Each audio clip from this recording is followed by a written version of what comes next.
The drowning of more than 300 migrants in the Mediterranean Sea this week could have been prevented with better EU life-saving provisions, experts say.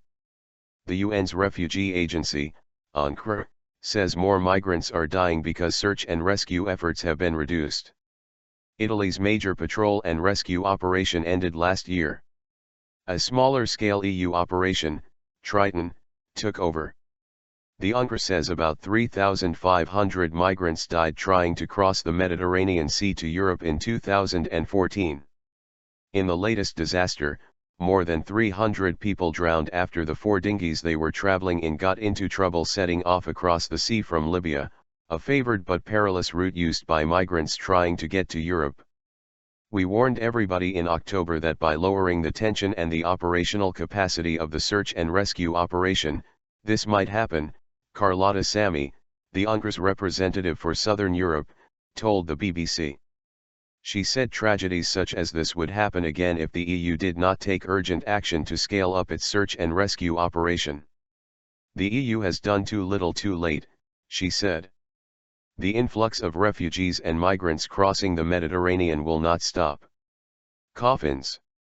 Bodies of the migrants were brought to the Italian island of Lampedusa on Wednesday, where they were lined up along a harbor, while an old airport was used as a temporary morgue.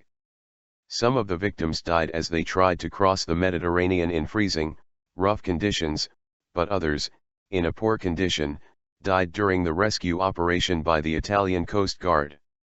Coffins were transported away for burial.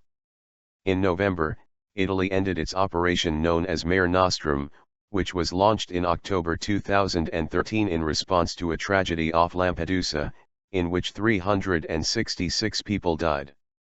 The EU now runs a border control operation, called Triton, which only operates close to Europe's coast and has fewer ships.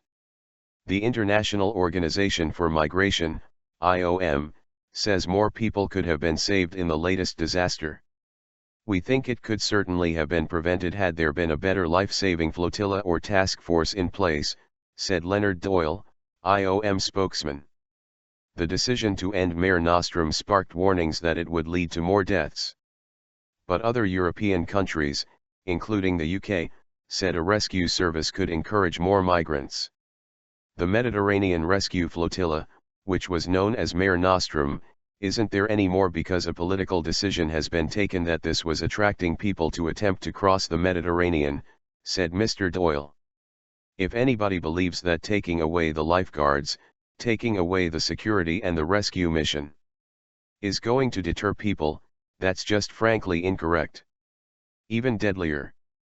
Meanwhile, the European Border Agency Frontex, which carries out Operation Triton, says it is doing all it can to save as many people as possible. Our mandate as an agency is border control, said Frontex spokesperson Eva Moncuri. She said Operation Triton suspended its border control activities when necessary to conduct search and rescue operations. But she stressed that Triton was not designed to replace the work of Mare Nostrum. The UNHCR says almost 3,500 people died attempting to cross the Mediterranean Sea to reach Europe in 2014, making it the world's most dangerous sea crossing for migrants.